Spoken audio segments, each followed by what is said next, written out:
welcome everybody. It's great to see you. Excited about yet another great conversation with a great thought leader in this space around customer experience. Welcome to Alex Levin, who's the co-founder and CEO of Regal.io. Alex, welcome to the webinar, my friend. Thank you for having me. Yeah, very cool. Well, we're going to jump into kind of your story and Regal's kind of unique positioning in the contact center space. You guys have a really unique approach and very modern approach to outbound contact centers predominantly that are trying to attract and convert consumers at the most optimal time in their journey. We'll get into that in just a moment, but before we do, a little bit of your background, man. You've been in the contact center space for a long time and have some really relevant background. I think our audience would love to hear about. Take me through it. Yeah, I should start older than I look, or I've started losing the hair, so you can start seeing it now. But yeah, I mean, I've worked with a lot of technology companies, bringing industries online, trying to start selling pieces online. And as part of that, contact center was always critical. And I was always taught contact center in terms of inbound and support, and taught like most people that efficiency is the name of the game, calculating cost per interaction. Lowering the cost, contact centers were always seen as a cost center, not as an opportunity really to surprise and delight, even though sometimes those words are thrown about. Yeah. And then the last role before this was at a home services company. And we ended up owning Angie's List, Home Advisor, Handy, a lot of these very well-known brands. We were the largest home services company in the world. And when we came in, we thought that we would use the same playbook that we'd always used, that we would, when people tried to contact, deflect, as much as possible. And we found is, even though a lot of customers were now interested in engaging with home services online, conversion rates online and, some of the more complicated situations in home services didn't work very well in self-serve. But when we had a customer and we could call them and, have a conversation about the, fence they wanted to put in or the issue they were having, massively improved customer lifetime value. So truly, we saw an opportunity to flip the playbook on its head. And I'd say my co-founder and I really developed a new playbook. And instead of the old retail playbook where it's don't talk to your customers, look at call centers, and try to reduce your costs as much as possible, I'd say our new perspective is is slightly different. We'd say that old playbook is broken. Contact centers have been bad. I don't know how else to put it. They've been ignoring customers. And the new playbook is much more about changing the way you interact with customers. The old playbook was, how do we only talk to them when we want to? Right? Which was like why customers were angry on Twitter and disappointed with the company, because you were only talking to them when you wanted to. The new way of doing it is to talk to them when the customer wants to, right? Customers are used to on demand now. They're used to doing things the way they want. And so the big shift is, how do you start using what customers are actually doing with your site? How do you start using what's actually happening in conversations with the customer to drive the way in which you engage with the customer, whether it's inbound or outbound? Stop just looking at it as efficiency and start trying to find the right conversation with the right customer, the right moment, because that's how you really drive long-lasting customer value. Particularly our focus today is mostly with outreach teams, where there's huge opportunity. Customers don't like spam. No one's ever liked spam. So why do some teams wake up in the morning and say, hey, let's call this customer 18 times today? That's not the right way to engage anymore. Instead, flip it on its head and start thinking, when does the customer want my help? So, here's a customer that's on my site that is trying to get, we work with SoFi, for instance, a student loan refinance. They're on their cell phone and they're struggling to figure it out. That's the moment to engage with them, because they'll go, oh, thank goodness somebody's helping me. So, instead of being blind to what the customer is doing, use what the customer is doing to drive engagement in the right moment, so the customer is happy that you're there to support them. Yeah, it's a really important shift. You said to me recently that friends don't let friends buy legacy contact center software, right? Yeah, I mean, I've been on a lot. I've been on TalkTest, Five9, Nice, Genesis, RingCentral. Like, I've been on the usual suspects. For inbound, like, if you're just going to be doing inbound deflection, they've gotten pretty commoditized, I have to say. But there is a shift coming, right? customers expect things to be more on their terms, and you can't keep doing it the old way. And the only way you can possibly do it the new way is by having systems that actually ingest all of that real-time customer event data, the real-time customer conversations. And that's why we had to build contact center from scratch, right? That's why we built Regal, is we don't do it the way that old school contact centers, legacy contact centers do it. Instead, we build a unified customer profile that gives us real insight into what's going on, so that we know when we should be engaging with that customer and when not. So when you're in like you mentioned SoFi as an example. You've built out an engine. I'm just going to repeat this back for my simple head. You've built out an engine so that when Sally goes to SoFi.com and is potentially looking for a student loan, you've built triggers in there to see that they're actually live on the website, interacting with that content, and based on your algorithms you've built, you can tell if they're a high intent buyer. And if they are, let's not just sit back and wait for them to engage more, right? Let's proactively engage with that, with Sally. And in doing that, because they're a high intent buyer, because you're reaching them right at the moment of decision, your conversion rates go through the roof. Am I correct in that? Yeah, and I'll give you the exact example with SoFi. So SoFi is we've done case studies with them, so I can talk about this publicly. SoFi's on NICE, and they have very sophisticated marketing. It's part of what made them very successful online. So if you were coming through and doing different things, like they would use their marketing to engage with you exactly at the right moment, at the right time, with the right message, with a text or an email, and they did that very well. But when they were going to outreach to somebody, you know what they did?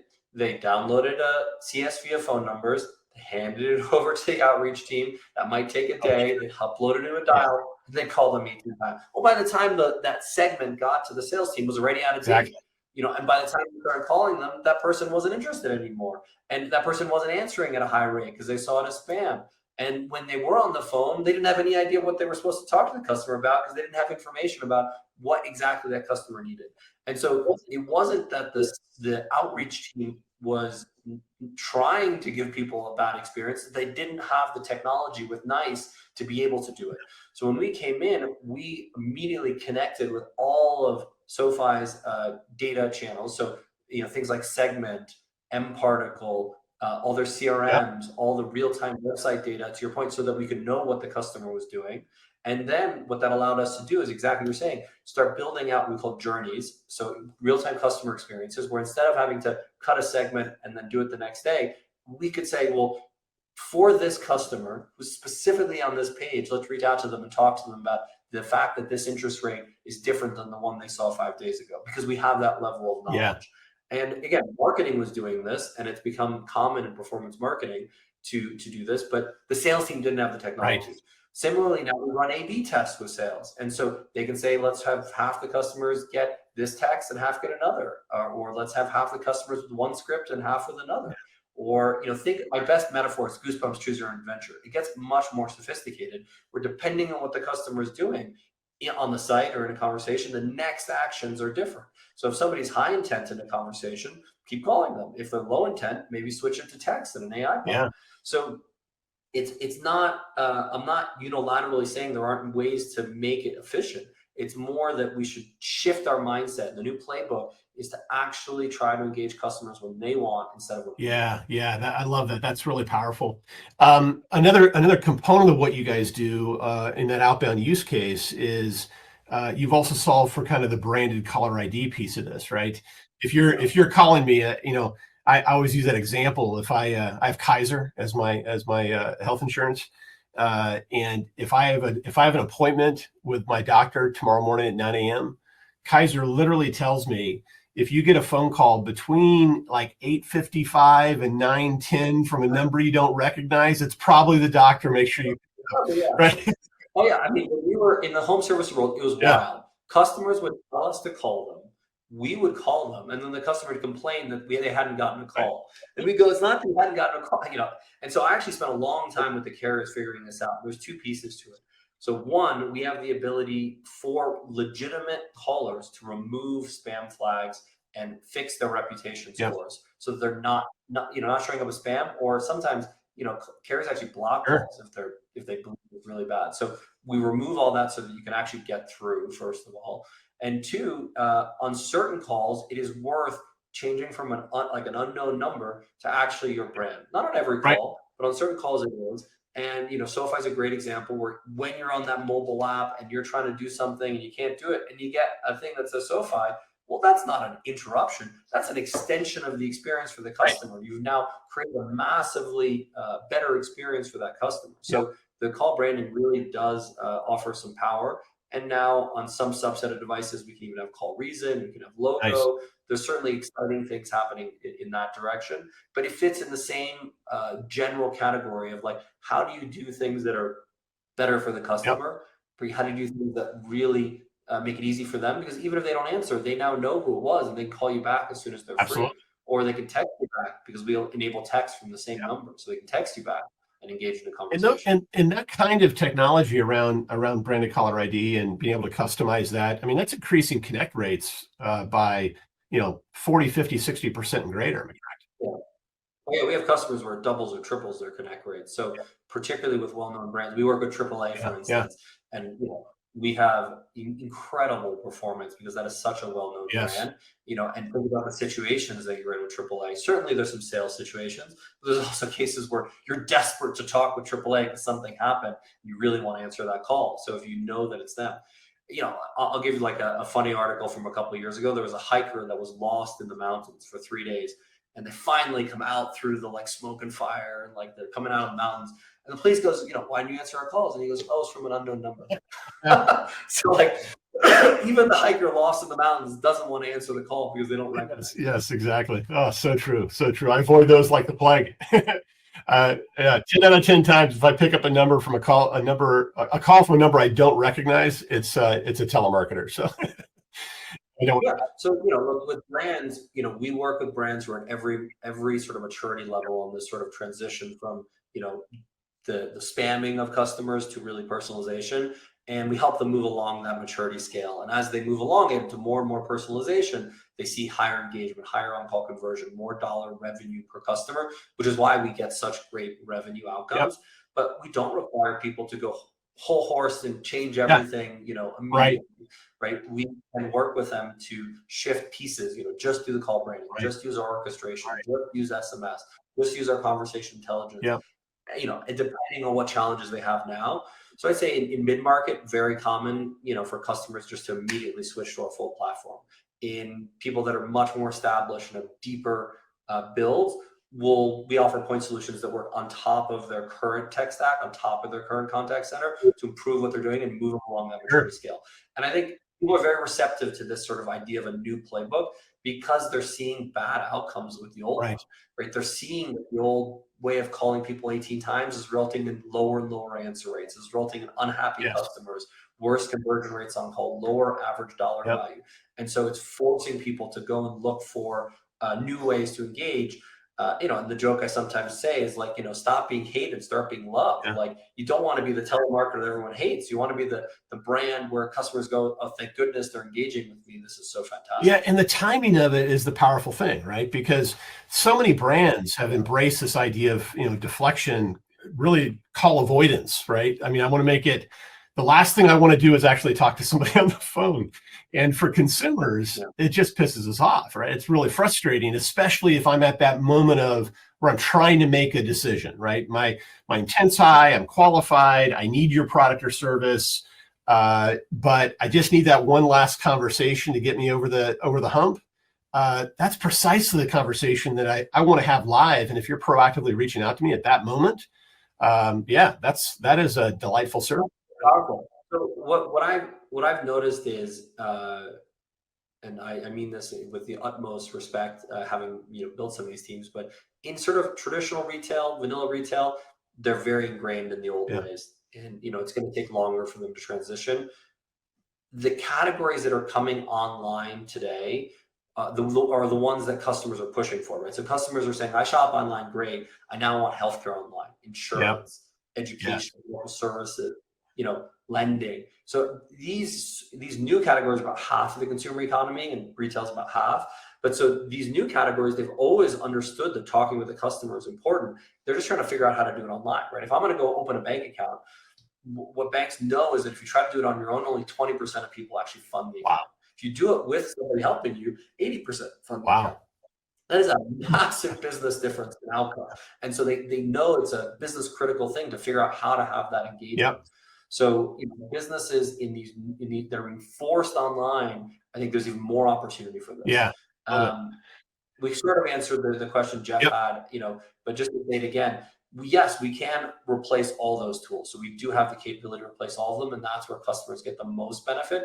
But we don't have to start there. As a starting point, if customers are deep in NICE, Five9, et cetera, we can be an add-on to continue to get them higher answer rates and better on-call conversion, which ultimately drives more revenue. Perfect. Love that. Let's change gears here for a second. I'd love you've been at this for a long time, smart guy in the space. I'd love to get your take on everything that's happening around AI and generative AI. So much buzz and frankly a ton of noise, and maybe a lot of chaos and confusion out there. How do you kind of solve for that in your business? How are you leveraging AI to do further innovation and to move your product forward? Yeah, so start with a few concepts about AI that I apologize if people already know this, but I think is worth starting with. So one is, it's not generating anything. Think of it more like a parrot than a new thing, right? What it's doing is taking what's already existed and spitting it back to you. And so, just make sure that you understand that as you're going into it. Two, they haven't figured out a problem to what they call hallucinations yet, which is basically it thinking something is true and telling you when it's not. There was this great case where somebody submitted a legal brief and it looked legit and it looked like it had all the right references, but a judge went and checked one of the references and it was imaginary. And the lawyer finally admitted he had ChatGPT make it. And the ChatGPT had a reference, understood you needed a reference, but it wasn't a real reference. So industries, where it's like, hey, I'm going to go chat with a dead president. Cool, fine. Doesn't matter if they make something up when you're chatting with a dead president. But in industries where it's a business critical function that it's healthcare, insurance, lending, you have to be really careful about, how you use AI, first of all. So the second piece of context, if one is just think about how AI really works, the second is largely, I think the question people are asking themselves today is how do we use AI to reduce costs in the contact center? And I don't think that's a bad framing as a starting point. And so a lot of the inbound contact centers are scrambling to use AI to replace voice, replace email, replace SMS, and those are the tools people are looking for. And I think that's a fair use case. We're going to, over time, I think, see a lot of novel use cases beyond just reducing cost, where it's things like, how do I create better campaigns? How do I create better scripts? How do I, figure out what is the next best action? And, how do I use what was actually happening in the conversation to drive the next best action? So sure, we do all the sort of typical things with AI to drive efficiencies, but a lot of our time is spent on how do we use AI to drive more revenue, not just to drive cost efficiencies. And I think that's an exciting new opportunity. These moments of transitions are fascinating. So, when the iPhone came out, some people were on top of it and some people were not, and, really hurt their business. So here's another major moment of transition that software providers are going to have to watch very carefully. Similar to the iPhone, my guess it'll be 2 or 3 years with a lot of failed experiments before we really figure out the right way to use it. I mean, there were a lot of things that people did with the iPhone at the beginning that don't exist anymore. But over time, we'll figure out what the value is. So, I think give it 2 or 3 years, and you'll see a lot of really solid use cases. The power and the promise of generative AI is intriguing for sure, and it seems like every supplier in our ecosystem is wrestling with that right now and figuring out how they leverage that to add value to their solution. I really like your comment though about creating revenue, because I think in our world, in the contact center world, there's such a massive push to drive costs out of the business, and for good reason, right? I can't hire people because I can't find them, or today I can't hire them because I'm not allowed to. I'm being told to cut seats instead. And too often we frame up the technology discussion around how's it going to help you save money? And I think winning brands are starting to realize that technology can do more than just cut cost on my business. It can actually give me a huge competitive advantage and drive top line revenue growth. That's really at the core of your story. Take the banking example again. Just, if I think about the leading online banks today, they're built on the same technology stack. They have very similar value proposition. The brands are different. Like there's one is named X and one is named Y. They're not engaging with the customer in any level of service. And so the differentiation is very limited. And the way that they see that is that their retention rates are very bad. Yeah. Right? If anything goes wrong, the customer immediately switches to the other online bank. Versus, like when I grew up, I banked at M&T Bank. There was Bob the banker who, had my account. If he made a mistake, I still stayed because I had a relationship with them. And so I think what brands are learning, the fastest growing brands are sort of leading on, is that service and these sort of the customer engagement is a differentiator. You need to be thinking about not just cost cutting, but actually how are we going to use this to drive incremental revenue? So think about, different moments where you might want to be doing more proactive things with customer engagement. So that's, acquisition use cases. That's month one retention use cases, cross sell, upsell, win back, save. All of these are moments where, you might be doing proactive things for the customer. And I think it's just critical to be doing them. So if you're still using the old methodology in those cases and you're just spamming customers, it's only going to get worse. You're not going to see any improvement. We get a lot of brands coming to us saying, "Oh, my answer rates are terrible," and we go, "Well, yeah, you're in that old bad playbook. You got to move to this new way of doing things." Yeah, no question. And if you can make that argument around increasing revenue, suddenly there's a lot more willingness to invest in tech, right? I mean, marketing team gets involved and they have a new budget, and all of a sudden people are very excited about the prospect. So for a long time there's been lip service to turning customer service into a revenue center, but the best brands are living it. So again, we work with leading brands across healthcare, insurance, lending, local services, education, and like they're growing very fast, partly because of their investment in this ability to drive new revenue from customers by using voice as that conversation as a key channel. In your world, and kind of think of your ideal customer profile, Alex, who is the primary stakeholder in those businesses that is really embracing this idea and driving those decisions? Yeah. So first of all, when I talk with customers or with partners, I'd say the first question is, is the customer doing outbound calling? If they're not doing it yet, like we can proselytize, and that's a whole different conversation. But are they doing outbound calling? Because if they are, I think there's a great opportunity there. Where does that report to in different orgs? It sometimes reports into contact center, sometimes into marketing, sometimes into sales.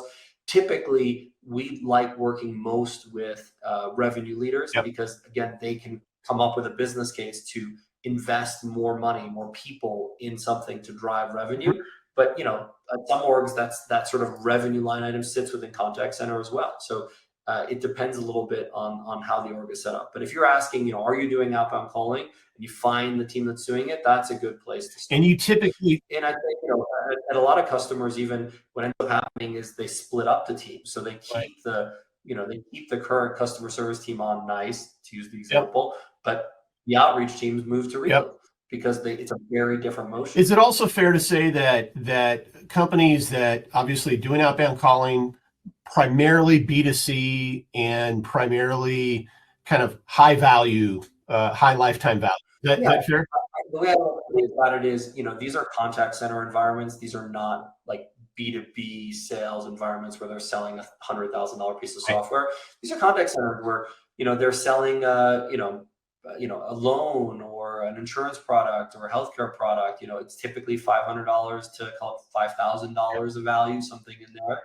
Yeah, it's certainly not people selling pencils where there's not enough customer lifetime value to go and have a conversation. Got it. Makes sense. We're almost out of time here, but this has been a great conversation. I'm curious, what's the last piece of advice that you might give to maybe a revenue leader in a business, right, that's been doing this the old way, what advice would you give them about why it's so important to start thinking differently? Look, contact centers have been bad, and I was complicit in this, right? I made every mistake in the book, which is why I'm here today. And I make every effort to go out and say, look, the key to conversion, the key to more revenue from your customers is great conversations. Yep. It's the opposite of what I was taught for years in contact center. But once you're able to start segmenting customers and reach the right people in the right moment, the right message, a whole new world opens up. Our average answer rate across the whole platform is 30%. Wow. The average in the industry for outreach is like 3%. But because we're engaging with people at the right moment, we have incredible outcomes with customers where on average, we're driving something like 25% more revenue for them from the same leads they already have. So there's a real financial outcome, a better customer outcome if you can switch from the old playbook to the new one. Fantastic. Great way to finish that. Alex, great job. I really appreciate it. Really fascinating stuff. For those listening and watching this, guys, we're big fans of Regal and encourage you to take a hard look at them. Check this out on CX Basecamp. Go to our website, engage with us. Let us know how we can help you figure out how Regal could potentially start driving up revenue for you and your business. Alex, thank you for your time, my friend. Thank you. All right. Thanks, everyone.